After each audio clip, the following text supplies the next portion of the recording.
Reading first tonight from Zoom is Patricia Smith, the author of 8 books of poetry, including Incendiary Art, winner of the 2018 Kingsley Tufts Poetry Award, the 2017 Los Angeles Times Book Prize, and the 2018 NAACP Image Award, and finalist for the 2018 Pulitzer Prize.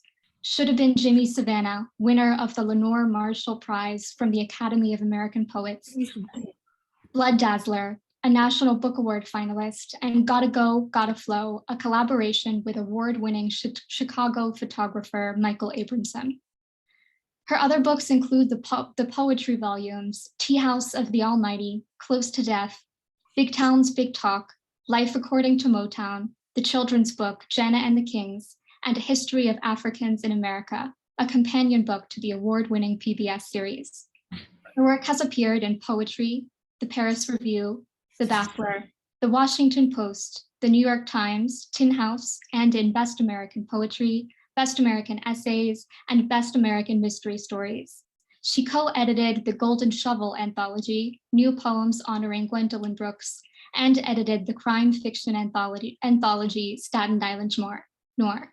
She is a Guggenheim Fellow, a Civitelian, a National Endowment for the Arts grant recipient, a finalist for the Neustadt Prize, a 2-time winner of the Pushcart Prize, a former fellow at both Yaddo and the MacDowell Colony, and a 4-time individual champion of the National Poetry Slam, the most successful poet in the competition's history.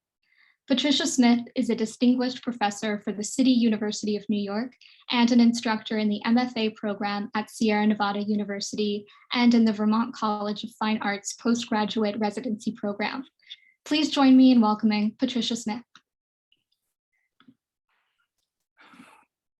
Hi, everybody.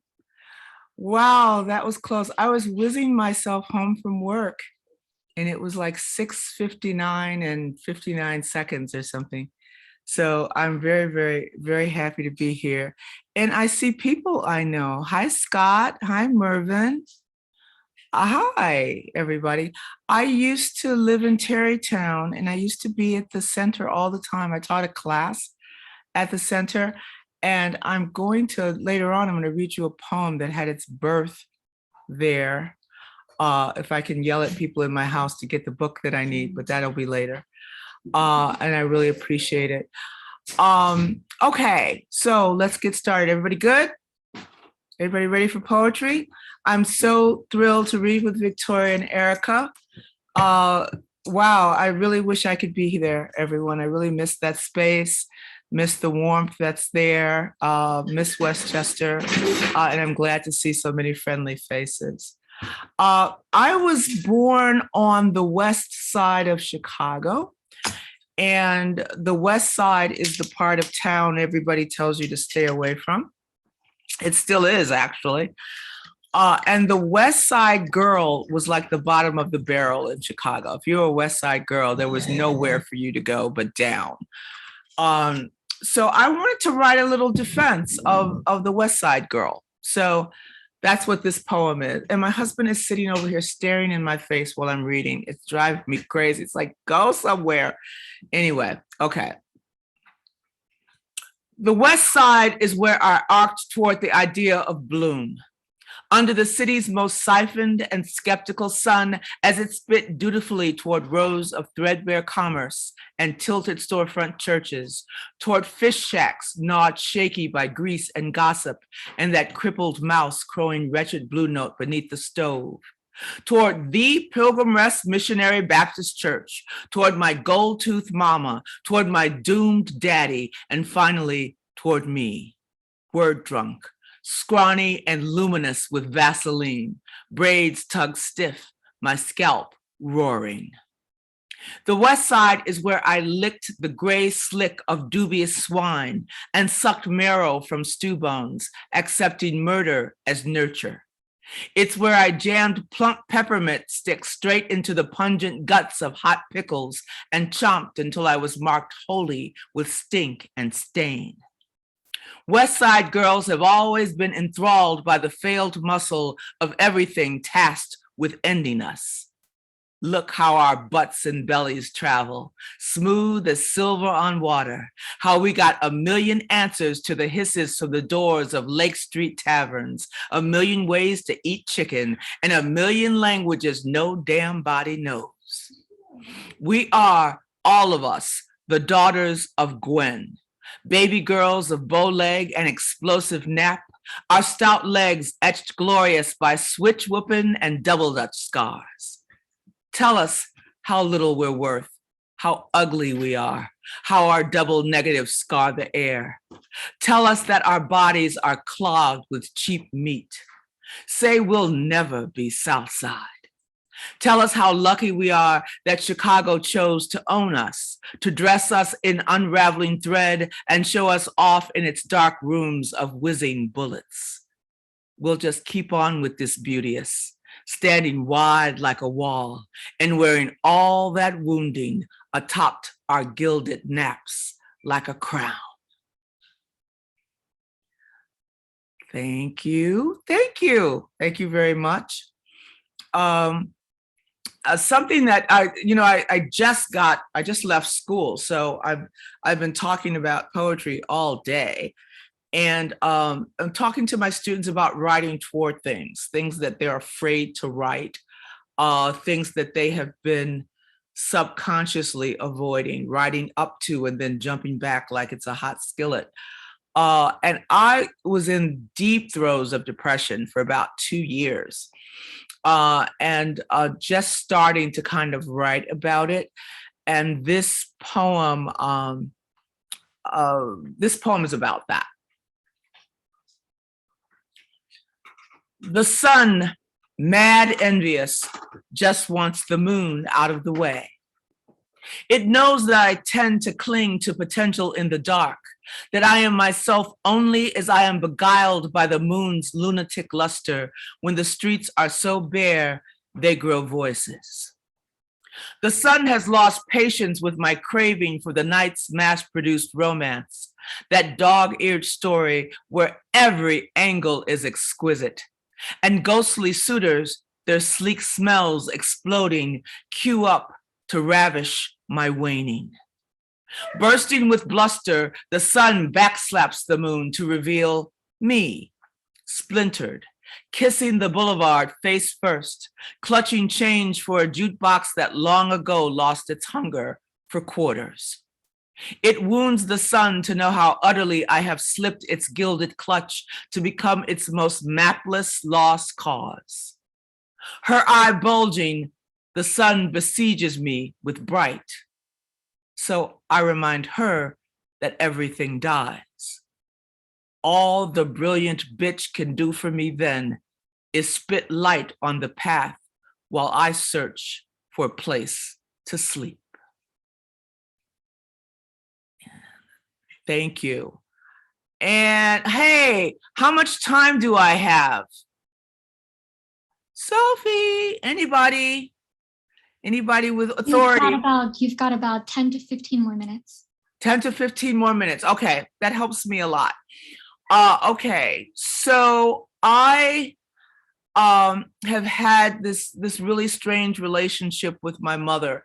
If who hasn't? It's really weird. But if my mother and I were not related by blood, we would not be friends. We had an awful relationship. And it took me a long, long time to be able to say that in a room where any women were, because you're supposed to really worship your mother. And then coming to the conclusion that because someone harbored you for 9 months doesn't mean that you're born and raised instantly loving each other. And that's a hard conclusion to come to. So I think I'll read, and I want you to know that this poem is the end of a series of poems with me getting closer and closer to what it is that I really want to say. Okay. When attempting to sell your dying mother on the myriad budgetary advantages of cremation, siphon your spiel of the swarmy snake's oil, fight the huckster's natural urge to rollick in exclamation, put frilly little skirts on your verbs. Remember how stupidly she bobs her napped head to the wagging finger of God, God again, always God, how resolutely she clutches all the bluish notes in gospel. For her, the fire next time is not a frugal means of disposing of soulless shells. It is payback for a life clawed together outside of her Savior's cold little classroom. Oh, never you mind what she drilled into you after a handgun blasted your father out of the world. What she said to end your bouts of snot and fever, your worrisome new habit of snatching tufts of hair from your own head and screaming the onsets of dawn. Your daddy's not in that old body anymore. And you unrolled your eyes just in time to look that pliant, just in time to make her think you believed her.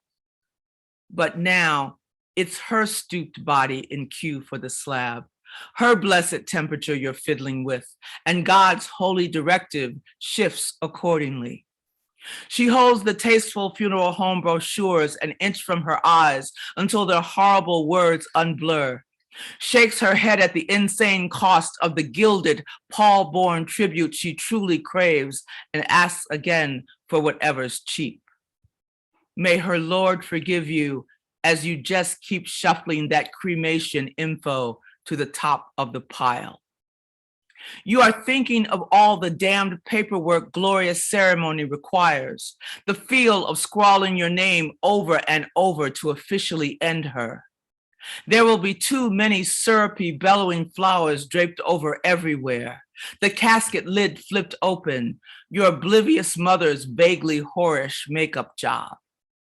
You dread the eerie creep of the hearse through annoyed Ubers, the depressing pit, mourners taking note of your absence of ache. While this stranger comparison shops, zeroing in on the pauper special, you remember speaking her name into a dead phone after she had scrubbed her whole history of your needy little face. Now that she is frail and beholding, you could demand that she answer for that kind of love. Or you can love that way too. Go on, throw a match into her hair. All right, now give me 1 second. I have a poem I want to read that I didn't have time to pull up, and it's the last poem. And I just have to go on my computer and pull it up. And I'm very, very sorry for that. I think it's probably right. Oh, don't you hate when people do this? Don't you just hate it, hate it, hate it, hate it, hate it, and hate it? Okay, there it is. Poetry files. And it's right there. Okay. Yes, come on up, poem. Okay, so this is the last one. It's long, but it should fit. It is my good friend, former editor of Lit Hub, John Freeman, called me at one point and asked me for a piece and said that he was asking writers to write a letter to the times we live in. And then he said something like, oh, I think you'll have to write it as an essay because it'll be very hard to write as a poem. And I was like, challenge. And so I did it as a poem. So instead of writing to the times we live in, I decided to start to write letters to all the times that Black people have lived in. Okay. And it's called Salutations in Search of. And if you notice, I'll start the letters and I'll just keep starting them over. So thank you all. And God, you're in for a really good evening with the other two poets. They are dynamite, Victoria and Erika. Okay. Salutations in Search of. Dear floaters, bloated kin. Dear flooded necks and reckless leapers manic for the flow. Though you are elegant in flight, your wrecks distress the ocean's floor. The stark tableaus of sliding skin and swarms of slither set to drumbeat in your hollows. This is free, This is free, proclaimed by slaver's scourge. Do you regret rebutting scar with water? Dear debris, that ocean mothers all its rampant funk and spurts her undulating arms for you. She likes to think that you are simply drunk with purpose. Dear, the voyage never knew your name. You rise in pieces, loved to death, at last unshackled. Time will hold your breath. Dear wild tumultuous, your mouth, dear God. Your mouth in fevered skirmish with the tongue, denying sound for rope or goldenrod. Dear mouth, still bulging with Atlantic, wrung into its new. Your tangled words are lash into the back, intending to explain the gritted teeth inspected for a flash of rot, the hefted cock or breast, a chain that's wrenched away with clinging shreds of skin. Dear going to market, beauty on the block, seed driven deep. Dear chartered womb, within you squirms a tendency, a paradox. You trusted voyage, trust to kin, and found the tongue through tumult. Now you need a sound. Dear mute contrivance, graceless drudge, dear hexed, dear wily roots and conjures, dear persist with your existence, flaunting all that flexed and bumptious brawn. Dear flagrantly dismissed, the writhing in the cottonwood. Dear flail and drip, dear runaway who runs the hell away. Dear pray for drooling cur, dear veil of Judas moon, its murmured decibel of light. Dear cautious measurer of splay and fury in a heedless star. Dear we. Dear woman who must now learn to unsay her purpose as a mute machine. Dear be that soft alive. Dear man whose beating drum was lost at sea. What nouns will you become? Dear lurch and pirouette, dear flamed facade, dear eye that won't dissolve. Your audience, obsessed with shrinkage, fancies to applaud and whoop, but damn that eye and the suspense and dogged smolder of its wide aloud. Identified, of course, and doomed to swing, you vow to witness. Your enraptured crowd, delighting in your noosing as a thing to do not wish to be seen by you. Dear languid rumba, freakish scorch and sway, dear blackened reckoning, dear charred askew, dear stuff of nightmares seeping into day. The fire has died, there's nothing of you there, but still they see the fiction of your glare. Dear Langston, Zora, Louis, Josephine, dear Harlem, their rampaging stanzas, still explosive. Whether they are sugar lean pronouncements from a horn, the thrill of stories touting faces like the ones who hallelujah every time they read themselves, or, not to be outdone, a pure astonishment of women. Need this nurture and this verb on dimming days. Dear give you back your name, dear higher ground, dear noontime strutter, bouncing pisnays and being Negro all upside that town, dear swinger to a thicker harmony, dear every man they said you could not be. Dear migrant on a greyhound, stunned upright, or crammed into a wheezing Plymouth, or bewildered by the rails soon to ignite beneath your seat. Dear locked and shuttered door with you on both the sides. Dear bound to be more partial to the heat. Folks say the chillin' old Chicago knows your bones. The key is birthing your own son and clutching till it walks with you. Dear you, already done surrendering magnolias, feigning shame at chitlins, holding that amusing gun to your own truant heart. Dear faultless aim, dear northern body scrubs at what it must, that wily scarlet slap of southern dust. Dear edgy citizen, dear crazed Corrine, through multitudes of all the same as you, your skittish eyes outstretched, dear seen, and then, as if on cue, unseen. You knew enough to heed the itchy siren song that cooed you through the rusty, yawning maws of factories. Dear often in the wrong direction. Dear Chicago digs its claws in you. The rank air gorges with disease and pay stubs. Mayor Daley's startling swell, his pocked and blustered face an odd reprise of those you thought you left behind. Dear bell that keeps on ringing, blues that hit the mark and make you dance all righteous in the dark. Dear still a nigger in all kinds of light. Dear bullseye, trees rise up on spindly toes whenever all your skin strolls by. Dear quite mistake of you, the way you dare expose your neck and walk as if you own a thing.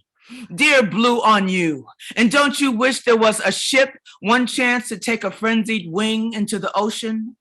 Nothing but the buzz of flashers pinning you against the past. Dear suicide, dear bullet in the back, dear in the headlights, you're not tagged to last until the morning. You are tagged to crack beneath their weight, and don't you dare believe that any one of them will let you breathe. Dear George, Trayvon, Brianna, Bree, Tamir, Alashiana, Dominic, Jamel, Antonio, D'Angelo, Romir, Ashante, Botham, Terrence, John, Chanel, Stefan, Philando, Kentry, B, Laylene, Romello, Emmett, Eleanor, Monte, Janisha, Kiki, Alton, Mac, Francine, Tanisha, Eric, Dominic, Renee, Michelle, Elijah, Nia, Amadul, Akai, Monina, Cortez, Kentry, Sean, Alberta, Michael, Gabriella, Lou, Natasha, Brooklyn, Walter, Lee, Laquan, Ahmad, Mohammed, Elray, Aura, Shane, Rashard, Denali, Sandra, Oscar, Blaine. Dear someone who woke up without a son. Dear damn the dawning. Echoes of a knock with no boy crouched behind it, nothing done to fix it. Dear reverberating shock. Dear someone flailing, ripping at the air. Dear hollow where he was. Dear someone who's obsessed with resurrecting him, who dares believe the muck of bullet hole and bruise will ever breathe as anything but dead. Dear someone loving body on its way to being only body. Just that red and syrupy annoyance hosed away when street decorum says it will. Dear damn.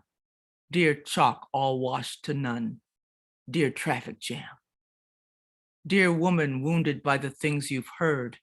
Dear angry all your days. Dear vibing wire on top your head. Dear better watch the words you say to white folks. Don't make them tired of you. Dear wish you'd pinch those nostrils down. That nose is half your face. Dear talk too loud. Dear stay out the sun. You fool around, get blacker than you are. What?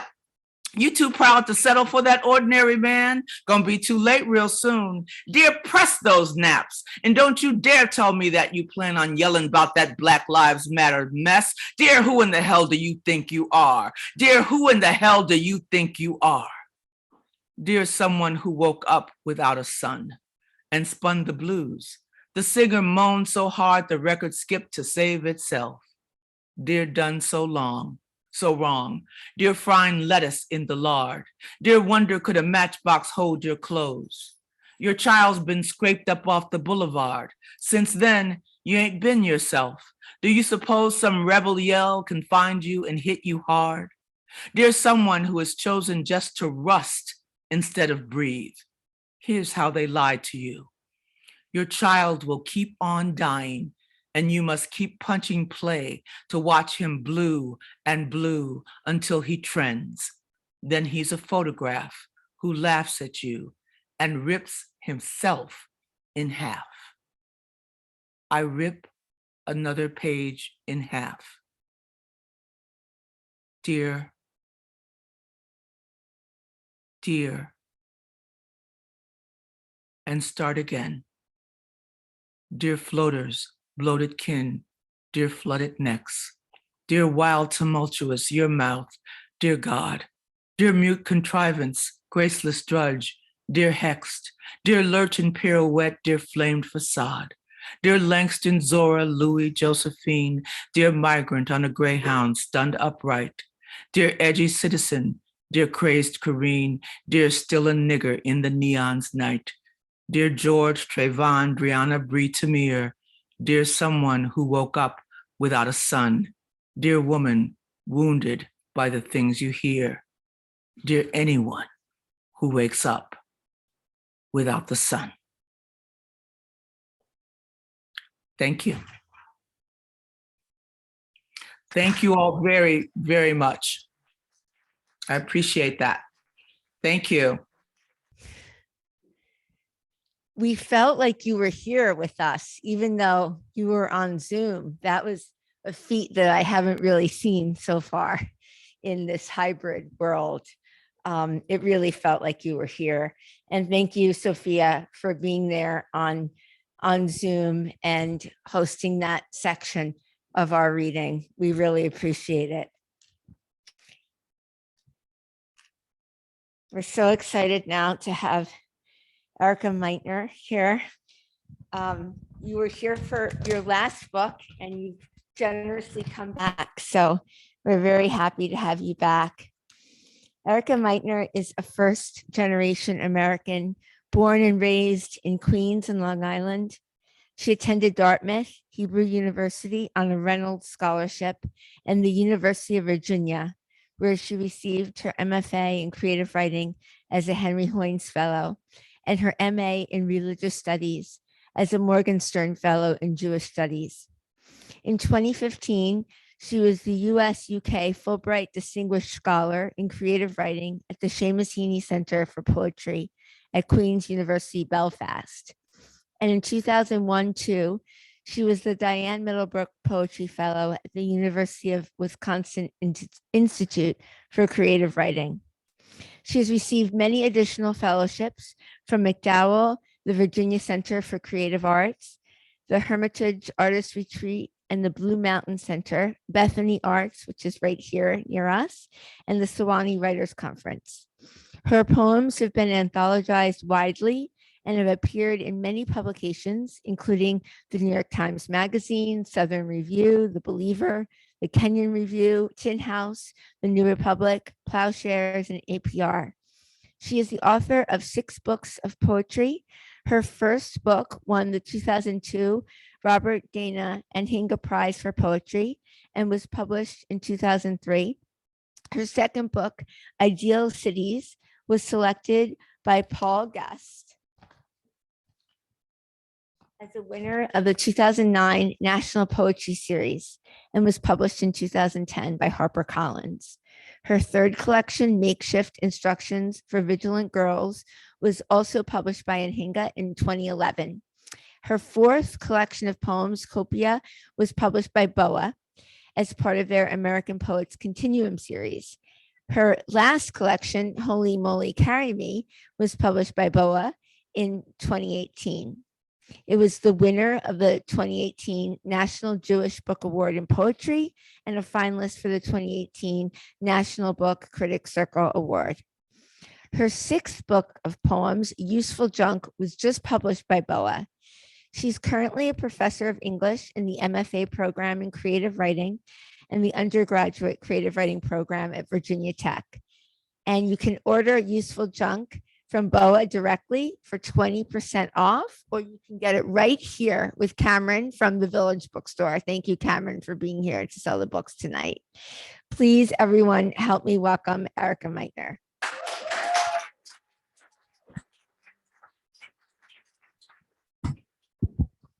Does this fit in here? Yeah, maybe. Okay, let's try it. Let's see. It might not. It doesn't want to do that.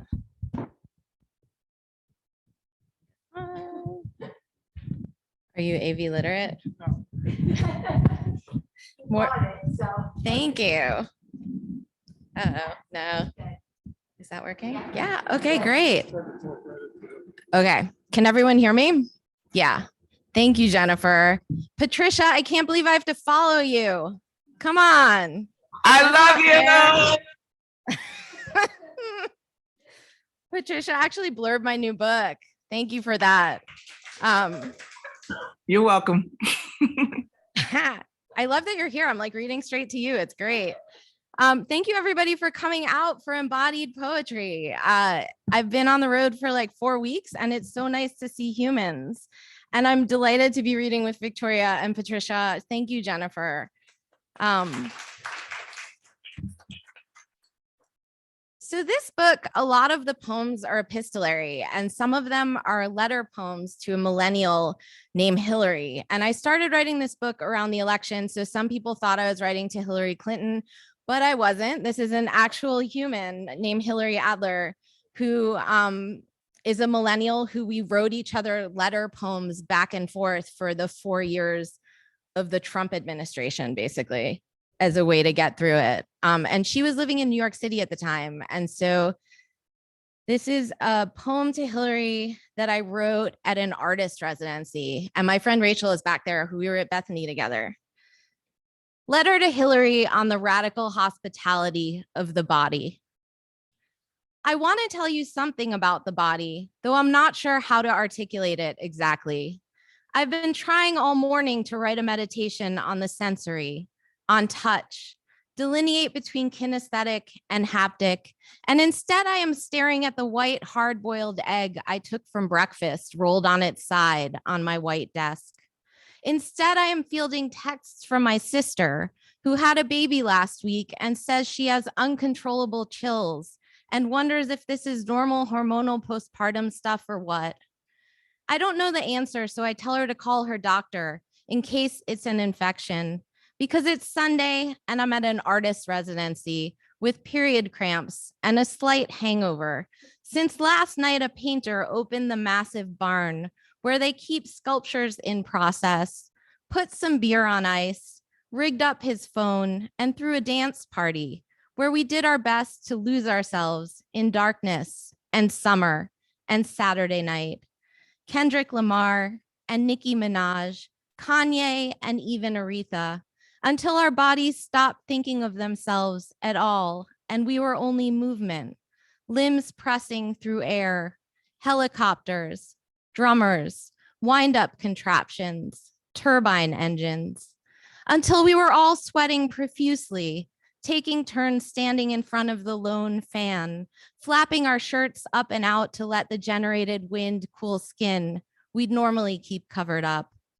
Outside the doors, split open to the rafters, there were fireflies pulsing mating codes, stars pushing forward their fused light, clouds trailing their dust across the face of the moon.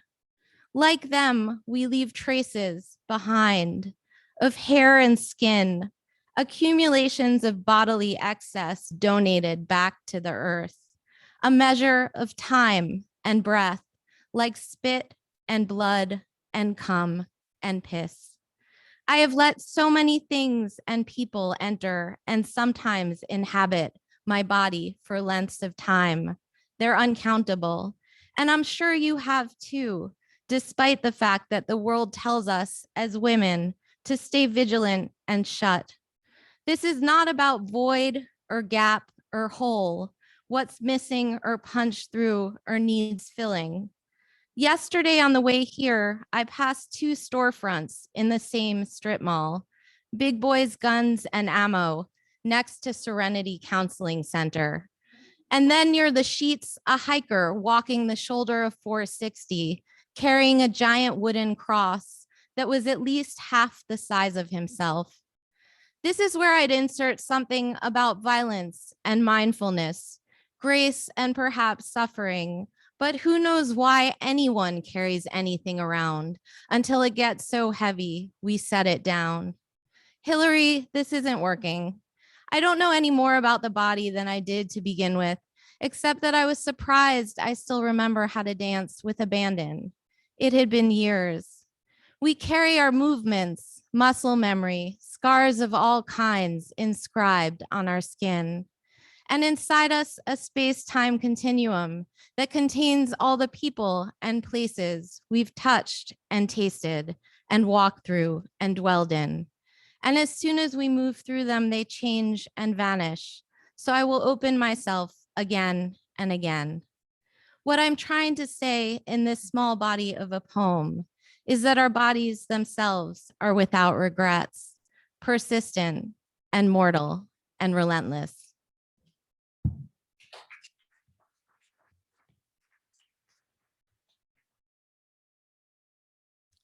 This is a little bit of a weird poem. It was inspired by my neighbors who have a like massive chat going on our neighborhood Facebook group about our neighborhood bear. Louise Bourgeois, the sculptor, makes a cameo in here. It's titled the Bureau of Reclamation, which is the portion of the Bureau of Interior that's concerned with water management and water rights.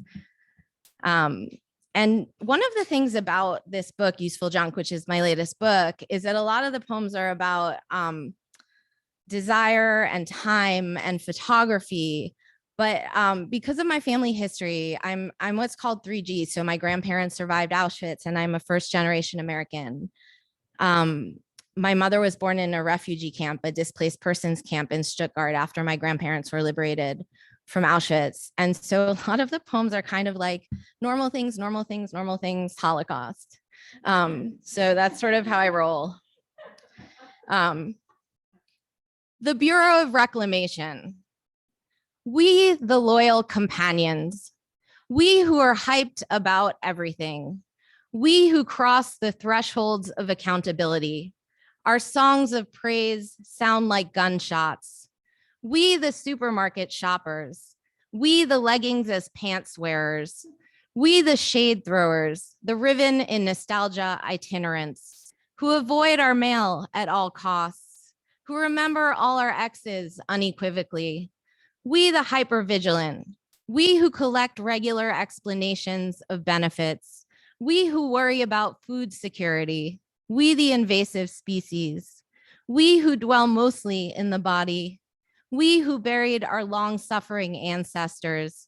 What would you like to cup in your hands again? Water, a flame? We, the doom scrollers, we who own wildlife patrol cameras, we, the rendered who keep rendering. Louise Bourgeois once said, I can express myself only in a desperate fighting position. We who want approval or adoration, we who see photographs as contraband. The neighbor captures a bear on film ambling through his yard. He warns the rest of us by posting the video on Facebook. We who see photographs as gestures, we the night texters, we who see photographs as certificates of presence. My grandmother received reparations from the German government. This was for performing slave labor during the war. We who believe God is not a consuming fire. Blessed is the spectrum. I am paying attention. We the delicate or empty. We the toughened and leathery. We who are bound with floss to anything proximate. We the fruit skins stitched back together after they've been peeled down. We who know the difference between chemistry and alchemy. My children's expired passports. The dream about the boat. We who gather the exiles.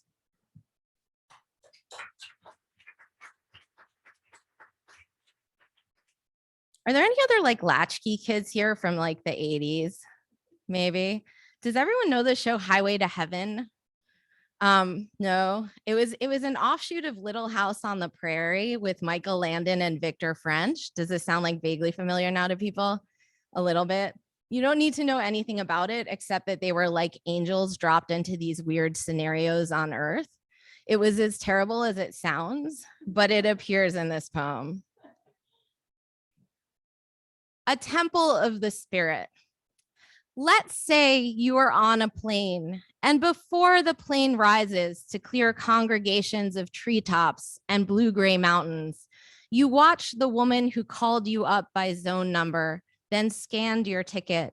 You watch her from your plane seat don a knit cap and head out to the runway to wave your plane from the gate with two bright orange batons, her arms held in an uppercase L, as our plane taxis past her and her fluorescent green safety vest to rise quickly over the tiny houses and iced over cattle ponds of the Eastern Shore.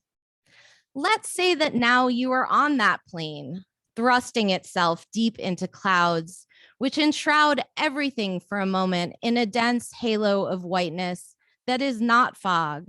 the kind of bright cloudiness you'd expect from the transition to a movie's dream sequence or the opening to an episode of Highway to Heaven with Michael Landon right before he walks down that deserted canyon road, duffel bag in hand, then hops in a baby blue 1977 Ford when Victor French pulls over for him.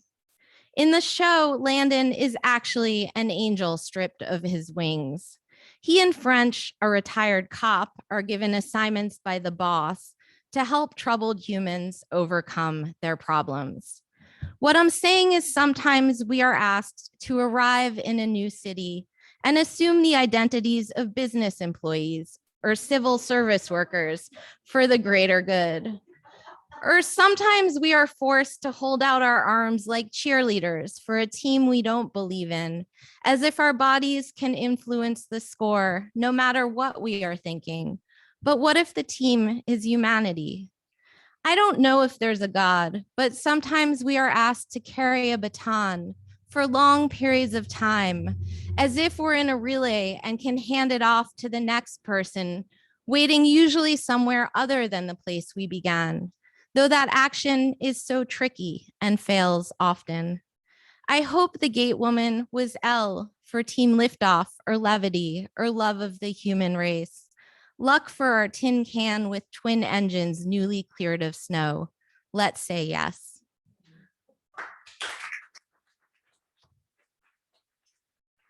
So that's not actually, I should say that's like really an ode to regional airports where like the guy working the luggage counter is the same guy that unloads the plane and flags you down the runway. I fly out of a regional airport. So like, I know the guy. There's like, it's one guy. His name is Alex. We're friends. It's a true story. The last time Patricia saw me read, I think, was at something called Poetry World Series, where the audience puts topics in a hat and you have to pull the topic out of the hat and you have 3 minutes to come up with a poem on the topic, which is actually really easy for me because my poems have so much weird stuff in them. They're like, you know, avocado and pineapple. I'm like, I got it. It's fine. A lot of my friends from college are in the audience, and Victoria and I went to the same college. So this is a poem about being in my 20s in New York. And I don't think you need to know anything about this at all before I read it. We used to go to the Bulgarian bar, but not together. The place on Broadway and Canal, whose motto was helping ugly people have sex since 416 BC.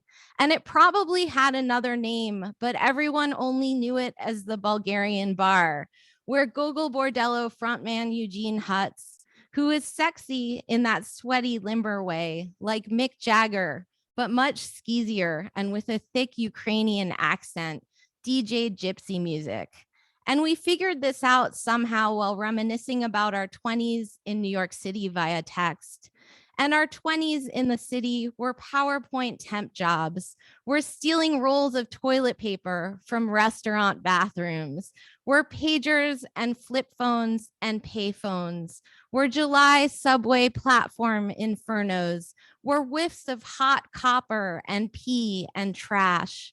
We're walk-up cockroaches. We're dive bar makeout sessions. We're chain smoking on fire escapes and unspecified parades rolling past tall office windows.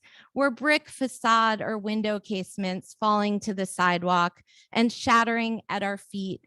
We're illegal sublets and late rent checks and spit-shined heartbreak when nothing and nobody depended on us.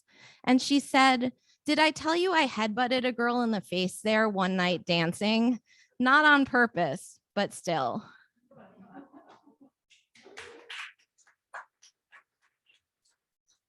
I'm going to actually end on a new poem. That's the title poem from the new book I'm writing, which is called Assembled Audience. And it's named after a piece by artist Taryn Simon that's just clapping in a dark room.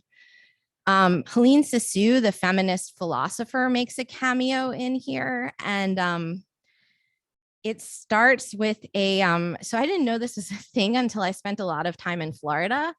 but an Instagram boyfriend. Does everyone know what this is? So if you don't know what this is, it's like basically women in this is like a very Floridian thing, but it's everywhere. Have these boyfriends who they make like take all these photos of them for their Instagram sites. And this is like a thing that you see all over the beach where they'll be doing these like impromptu photo shoots, but the dude is like not a photographer. He's just their erstwhile unfortunate boyfriend. And thank you, everyone. You're a great audience. Assembled audience. This morning on the beach, there's a small nurse shark whiskered and flipped on the sand. And right past its shined white underbelly, a man, dissipated, ponytailed, leathery, filming his younger blonde girlfriend with his phone. She's wearing a tiny print bikini, the kind that's nearly a thong, cheeky, and is literally shaking her ass. When she stops, he said, "Did we get it?" And she must have nodded no, because he says, "Oh, fuck, let's do it again. I know what I gotta do." Helene Sissou said, "To be human, we need to experience the end of the world." And do you agree with her right now in this particular moment? There's a tropical storm throttling towards us, and everyone is out on the sand before the cone of uncertainty sidles its way up the eastern seaboard. Even a bridal party in blush-colored gowns, even a family reunion in matched t-shirts. So many things remain uncertain. I keep thinking of what my friend Emily, who chained herself to a bulldozer to protest the Mountain Valley Pipeline, told me. Pipeline fighters never ask, "How are you?" They simply say, "It's good to see you." It's good to see you, random strangers on the beach. I've been in my house for months. You under your striped umbrellas. You smoking weed in the surf. You fishing from the shore. You head down, searching for washed up shark teeth in the shell hash. Your radios and coolers and sun hats. I know what I gotta do. Buy bottled water, safeguard the soul's passage, check the flashlight batteries, map a topography of displacement and exile, remain untouched, the hollow space of the body, the nothing of my mouth covered by a mask. Sissou also said my body knows unheard of songs, laments, to use a gesture to communicate something. The same crowd never gathers twice. A dead fish can symbolize an uneasiness in your body, someone who is unresponsive, a portent of bad things to come. It can mean you're next on the hit list, an occupation of loss. Thank you.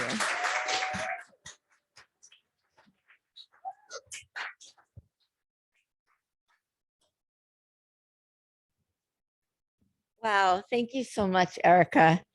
That was really wonderful. It's so great to hear all of you tonight and to have so many people here in the audience with us and to have so many people here on Zoom.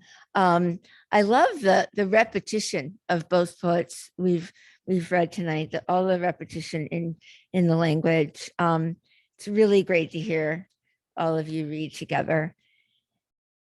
Now we're going to hear Victoria Riddell. She was born in New York. She's a first-generation American of Belgian, Romanian, Egyptian, and Russian and Polish descent.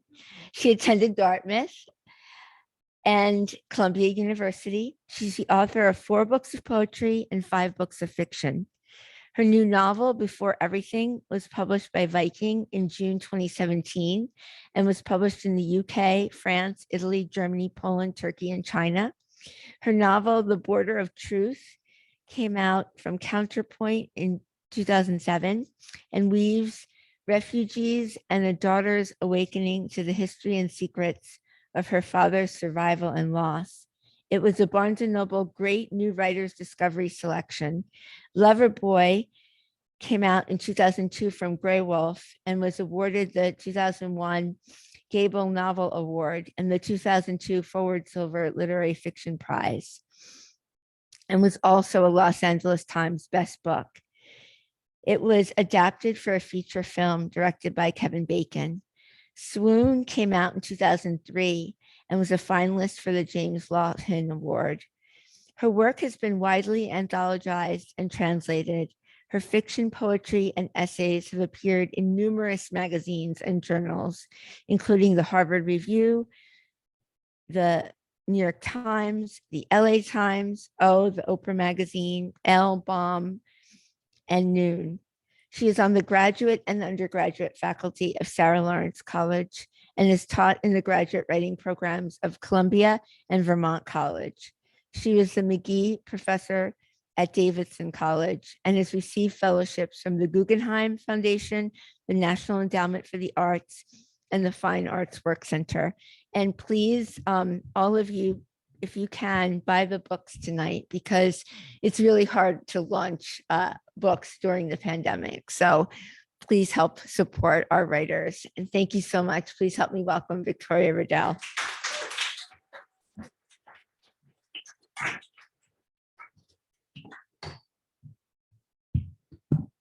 First, you have to follow Patricia, then you have to follow Erika, right? It's awesome. It was great. Patricia wrote an epistolary poem that's also a litany poem. So with so many forms inside of them. And it was funny, as I was thinking, Erika's poems, like, they start one place and you just never the fuck know where they're gonna go next, you know? Like, and then she said that and I thought, yeah. I love Helene Sixous. I'm gonna just do this. So I sort of, no, I'm not gonna set, I wanna just know what time it is so that I, whoops, sorry guys.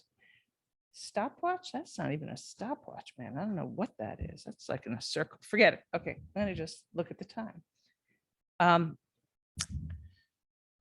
Paradise, this book starts with the question of paradise, starts with Eden, and thinks about borders and expulsion and displacement. And it thinks about it starting in Eden, and then moves into my own family's history a bit, and then into the larger world that we live in, and then also the body. So the migrations of the body and the changes of, I guess in particular, the body as it ages. So I'm going to take you a little bit through the poems. Can you hear me fine? And the poems, a lot of the poems are sort of short, so don't do any clapping thing, because it'll just be annoying for all of, for you guys. it'll be great for me, but annoying for you. The border. There was a gate, and through the gate, another garden. Same grasses, clover, gentian, violet, and lily. And the dry winds also made those willows sway. Just that rusty gate, the dirt beneath scraped when it hinged open, then shut. And some claimed one side was paradise. Garden. Does this even work? Is this fine? Okay. Can you guys hear? Okay, cool. In the first weeks, we already knew this was history, that you'd speak of our nakedness, the flat grasses we wove and slipped over each other. First, there were frills of green leaf, stalks, tips too. Later came wild onion, the sharp tang of shoot and bulb, then peaches. Standing together in sunlight of coarse praise and song. We hardly cared that you would get so much of it wrong, that you would always speak of an apple or claim that one of us was so persuaded by the snake. Darlings, we imagined you over and over, how you would break each other, wound this garden. Only then, still licking the dried peach juice sticky down our fingers, did we know shame. Dominion. The animals had no love for us. We did not lie tenderly with the lion, and we had no peaceable gathering with the alligator and the wasp. nor for a moment did the crow believe we had dominion. And if you had heard that caw and seen clouds massing from steady hooves, you would understand there never was a fall. We stood, we ran. Sixth day. So every animal that gets mentioned here, if you saw it on the page, is in quotes. And I think becomes clear what the sixth day is. Already butterfly and panther, frog and muskrat. Already the horse's tail switching flies. For days, a flockwing of sparrow and flamingo, gnat and cricket swarm. Already pounding herd of cattle, elephant, zebra, already jellyfish, immortal, and hatchet fish spinning its own cold light. Each day termites mounding their saliva and shit. And yes, already trees, each with distinct fruit, seed, leaf rot, root, and dialects of soil. So on the day we showed up, not one creature waited to be named. There was no amazement at our upright posture, our furless skin. Instead, they humbly sent forth the tiny mosquito, then the tsetse, the louse, and botfly joined in to clarify the situation.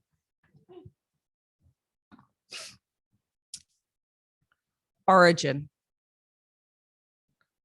But doesn't every story begin with expulsion? Gate, river, wind, and the difficult woods, hair cropped, a changed name, an uncovered head, refusal to kneel, lilac polish on a son's toes, a daughter on a tire swing, her cotton skirt lifting. And where is your forest, your shame? How far will it send you? Also, of course, unexpected love. Betrayals commence. A gentle neighbor turns you in for a sack of flour, a child sold, then sold again. By now, you understand not everyone gets to live through this, but you're alive. And who remains to assess your choice or bribe? Still, that sticky shame. It's a poem called Refugees. While I was working on this book, my dad was towards the end of his life. And so there are some poems that move into this period. It's a poem called Refugees. In the last days, when he could barely open his eyes, he'd look up from the hospital bed, he'd lift his hand and say, "That's me." And we'd say, "Yes, Papa, you're right here." "No," he said, jabbing his fingers towards the television. Clusters of makeshift tents bent under gusting winds, a child held over the rail of a listing boat. Or he pointed at lines of young men, squatting men slouched against stone walls, sweatshirts tied around waists, a few smoking cigarettes. "No," he said, waving towards men browner and blacker than he. "You think that's not me?" he said. "You look again." I'm changing up the things I'm reading sort of based on things Erika read and Patricia read a little bit. This is a poem called Speaking of Men. Then began the exemptions. My sons, your brothers, grandfathers who left with nothing, a neighbor boy who put hands to where hands had been put on him, the drugged boy, beaten boy, hunted boy, lost boy, starved boy, forgotten boy, skittish boy, boy of a mother who had 3 jobs, soft boy, strapped down boy, transit boy, boy who watched what should never be watched, boy given the gun, boy who can't sleep remembering what was done and what he did when the burnt sky fell and he saw the other broken boys scatter and begin to run.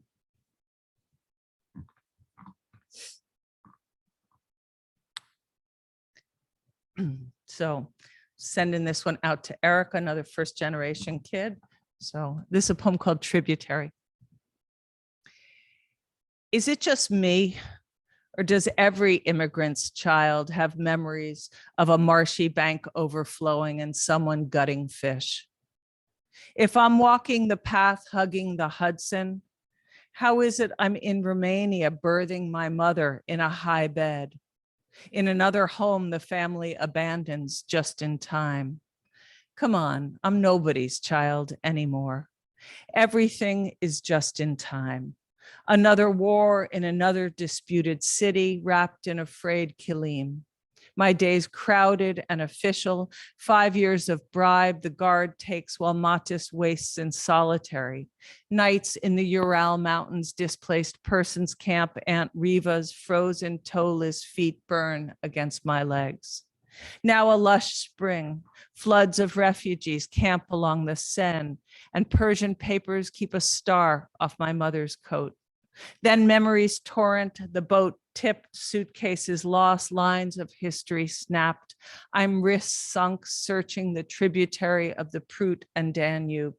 A tugboat nudges a freighter up the ice-chunked Hudson. My vigilance recovers nothing more than the tang of silt and pike. It costs even still to cross to the other side. So I'm going to read a poem called Expulsion. Takes place in Florida. It's my Florida poem tonight. Down to help out with the cooking, the shopping, driving to the dialysis clinic, paying the unpaid bills, managing the ever-growing array of unmanaged situations. So mornings and evenings, I also took out my father's dog, Teddy, an apricot poodle who, at the first sight of another dog, any dog, every damn walk, let's say for this evening's purpose, the bull mastiff, walked by a small bent over gentleman who was once, like my father, clearly a taller man, the spine in its seemingly inevitable compression. My father's poodle, at the sight of this bull mastiff, barked, yapped, leapt, bit at the air, bit at his leash, but I kept walking. So the dog, with its snapping and twisting antics, was half dragged, half aloft, and the gentleman asked in his elegant Spanish, maybe Venezuelan, maybe Cuban or Salvadoran accent, "How's he doing?" By which it was clear he meant my father, not the poodle. I said, "Fine, thank you," yanking the dog, now airborne, like a cartoon version of a frustrated, furious dog. And the gentleman said, "Your father and me, all us refugees, same story," while he bent his already bent over body slowly, slowly to the ground to scoop up his mastiff's monumental shit. And then even slower, with the dog waiting patiently beside him, the gentleman managed, actually leaning on his dog for balance, to gather himself upright. And holding the bag, he turned, dropped it in the mesh wastebasket, and said, "Not for babies, this business."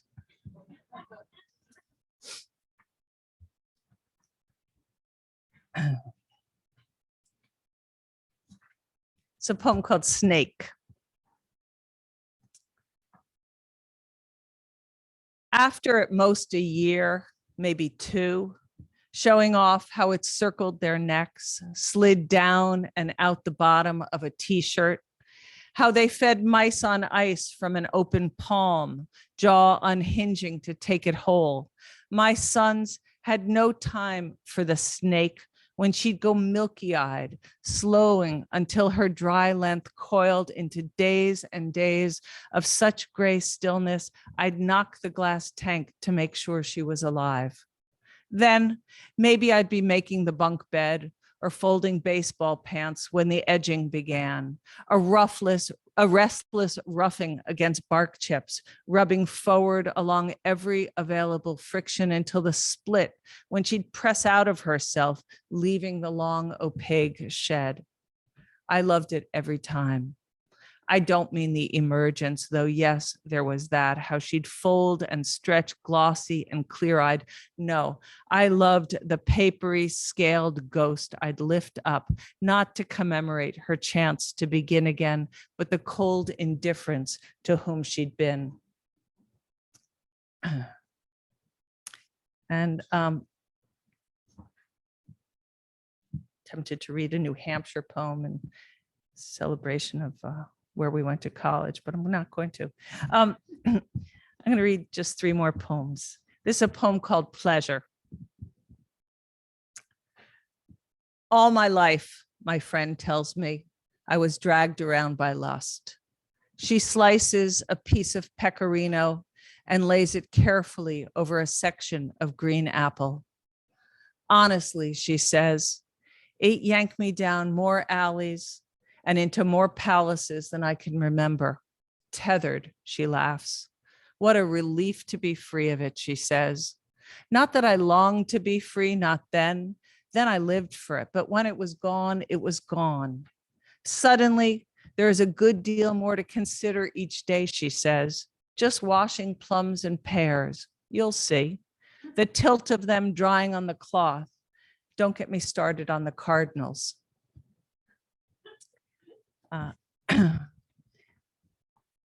So this is sort of my litany poem, and it's a poem called Ode After Menopause. I don't think there's much I need to explain. Ode After Menopause. I miss the blood, the plush, thick insistence, lunar declaration, my flag. Then years living together, mysterious reconciling. Not that we were always a sister nation, didn't bitch, get bitchy, blame everything on a knot that bellied down, rumped me to my knees, and those gym passes. Coach too embarrassed to challenge how it stretched on for weeks. Now I'm missing cash registers where I averted my eyes, the rectangle box, a public admission. And yes, let's bless the shyness of teenage boys, bagging, handing back change. And what happened between us? A moment, electric, what was it? Cringe, tease, apology, brag, that we were actually bodies walking around with the whole screwy, beautiful, damaged human history of bodies. And blessed too, the anti-corporate vinegar cleansed sponges and menstrual cup years I bannered to take back body and night. And let this be praised, how his cock looked crimson sheathed, how his face came up smeary and I tasted iron on his tongue. Destroyers we were, sheets, mattresses, my own sticky fingers, our carnage, and oh, that muscled relief of coming. And then the just after cleaned out days, follicular, ovules burst, dropping luteal. Call this batshit nostalgic, but here's to the crazy making late months, that haze of calculation and fret, stalled in doorways, practicing conversations I didn't want. Once on my knees in a summer field, I prayed. Then the stain of forgiveness, like blessing. Here, right now, an official thank you to every public library, office, gas station, airplane, restaurant, concert, porta potty, state park bathroom, where behind latch stalls, I angled in smooth cardboard, and also to strangers, ladies who helped when I was an empty purse, not a scrounged coin to turn the metal dispensary for this nest I shed month after year after decade, like it was nothing, a tag along, the occasional few, other times the rebuke, fertility failure, but never once did I acknowledge, did I really consider what it gave the rest of me: brain, skin, bones, tissue, memory, sleep, mood, until it was gone for months, then back out of whack, roller coaster of a coda, odd day, whole month wallops uncontainable, dinners or meetings unfinished before torrent, final rampage. This sorcery of woman the ancients believed could stop lightning, and then it stopped, really, forever, period.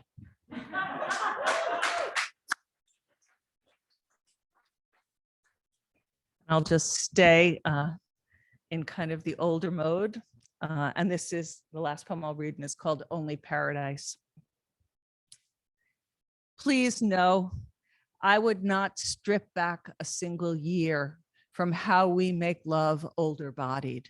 Your hip, arthritic, rhythmic as I twist above or below, creaked out knee, wrecked, racked, and us unrepaired, bone on bone, rocking ever closer toward arrival. I want to make this rickety spectacle our chosen extinction, our lights out, our no good night to go easy final shebang. But enough of the sweet pillow talk, darling. Get serious, get on your back, and let's blow out what's left of our voluptuous minds. Thank you.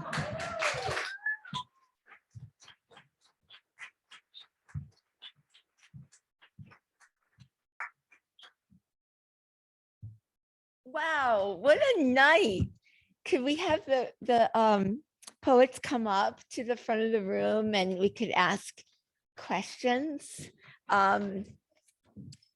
Sophia will text me questions from the Zoom people, but we'll start here in this room with a question that we always ask all of our poets to come. What advice would you give to people who are working on their first collections? Think back in your mind when you were doing that. And this is for you too, Patricia.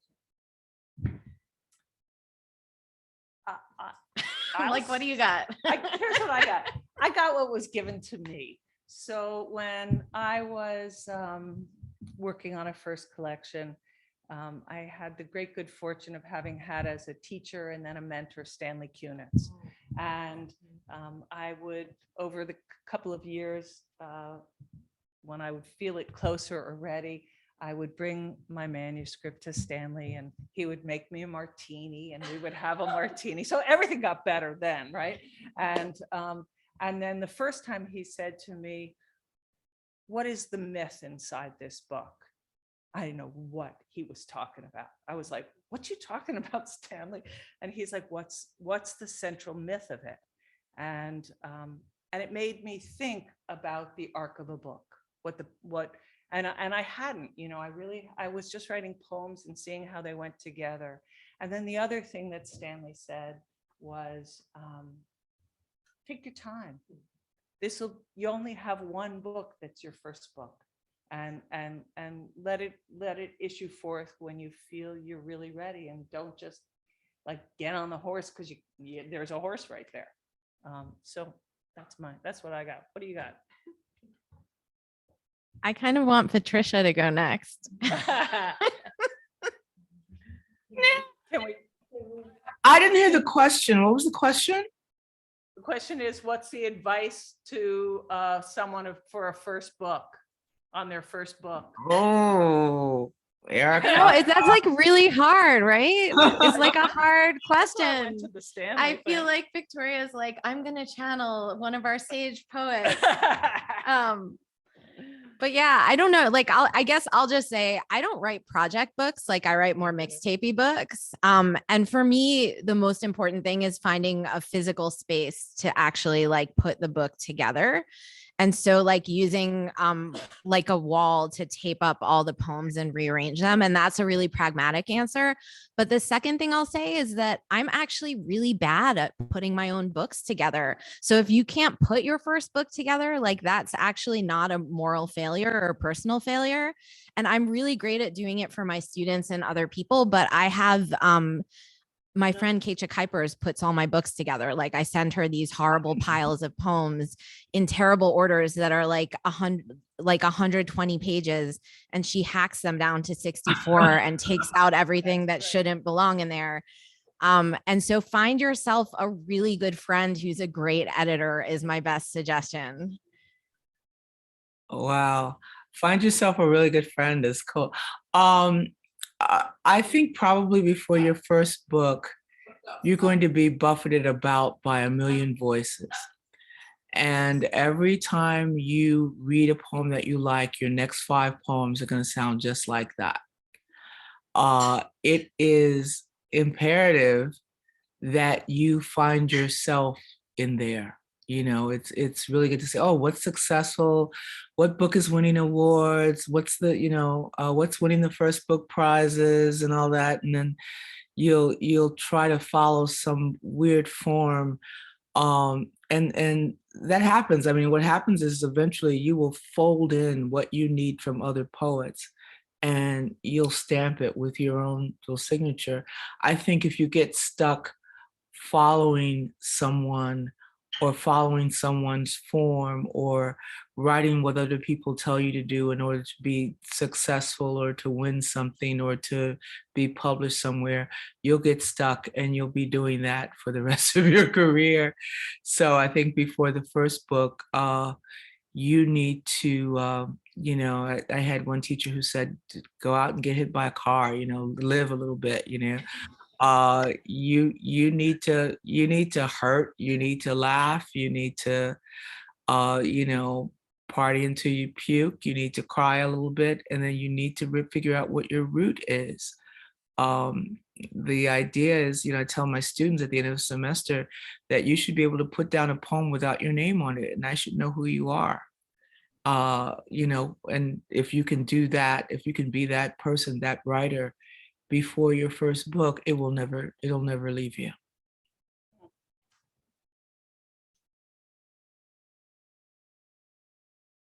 Somebody said they love our chemistry. Guys, you love our chemistry? I love our chemistry. Yay! If I was there, I'd be right in the middle. You always sit with a darker person in the middle, or the picture won't come out right. Throws the light off. Next time you'll be here in person, Patricia. I would love that. Yeah. Yeah, we get a do-over of the three of us in person. So Sophia said there aren't more questions from the audience over there. What about any of you guys? Do you have any questions for the group? Jennifer and I were talking about Alice Oswald. Patricia actually just mentioned voice. She was not reading her own poetry, but from her anthology, which apparently I haven't seen it, but it includes prose as well as poetry. And she said something as an introduction that amazed me, because she said, well, the prose that I've gathered here, I'll paraphrase, has a voice, but the poetry is anonymous. I'm sure she used the word anonymous. And I was astonished because we constantly talk about the poet's voice, which I think you just did, Patricia. And I'm wondering, did you make anything of this? Or how would you react to it? I don't know. I don't know what she meant. It was bewildering, right? It certainly surprised me. I always feel the other way around, actually, that like anyone can kind of pick up prose by anyone and read it. But because poetry has a cadence, like a particular cadence, there's certain poets I find, like a Lucille Clifton poem is lineated in such a way that anyone can pick it up, read it, and sound great doing it. But I feel like the rest of our poems have a very specific cadence because they're written in our voice. And to read it, you have to kind of inhabit that voice in the same way when I went to teach in Northern Ireland. Like I actually had to hear my students read for a couple months before I could help them with their poems because the cadence is so different and the rhythms are so different. So I guess I'll respectfully disagree with Alice Oswald.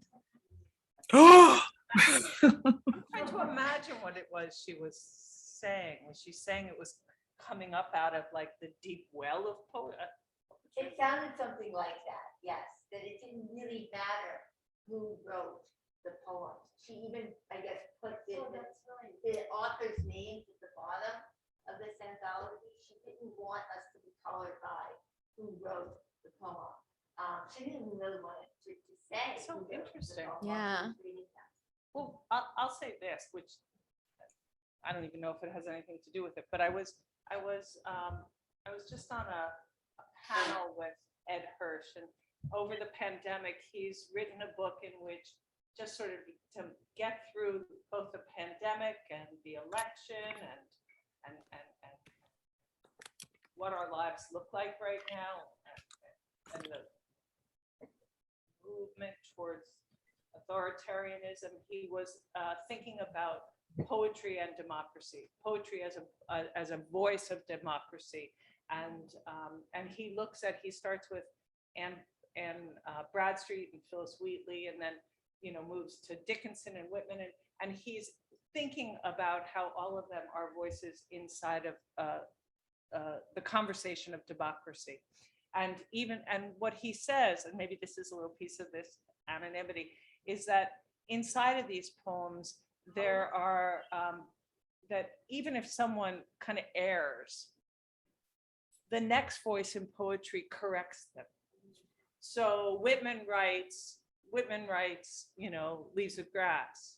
And then Langston Hughes, much later, speaks back to Whitman and says, I Hear America Singing. Langston, what's his poem? I Too Am America. Is that the name? I Too Am America, right? And that's a conversation that's moving. So everybody has their own voice, but they're in conversation with what it has been prior. And maybe that's a piece of it. I don't know. That's taking a stab at.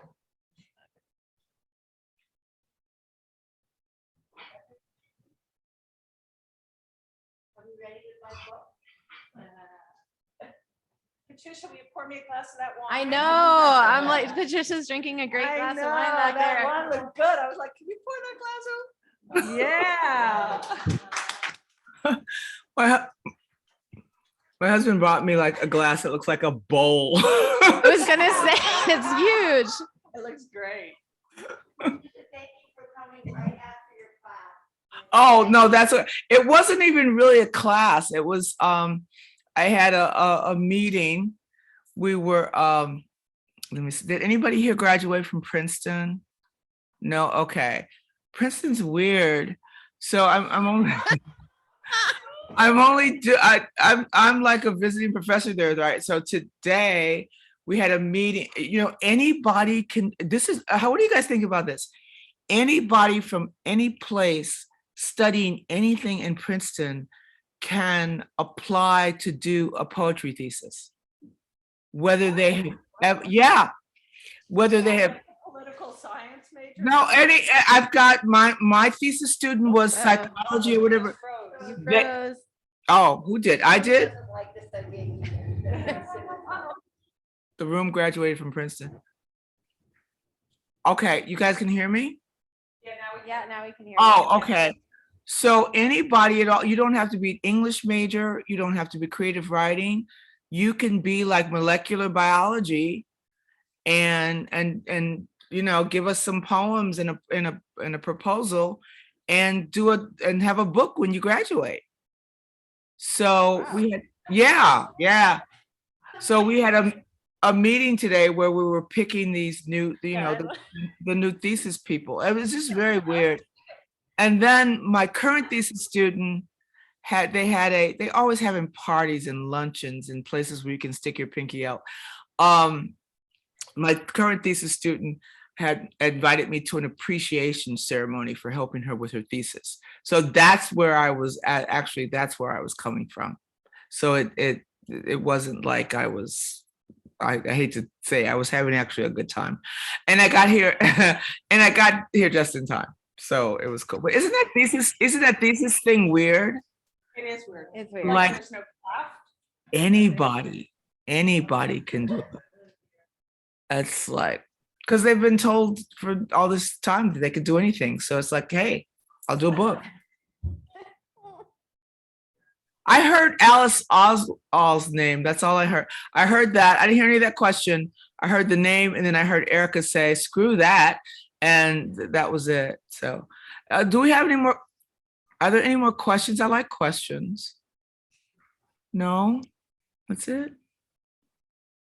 I'm not turning myself into like the host. Thank you so much, Patricia. No problem. Thank you all. Thank you, Victoria and Erika. I miss you guys, although I just saw Victoria. Erika, fantastic friggin' book. Good luck. Yeah. And thank everybody for coming. Thank you. Hudson Valley Writers Center. I miss you, and I'm glad to be able to jump in. It was wonderful.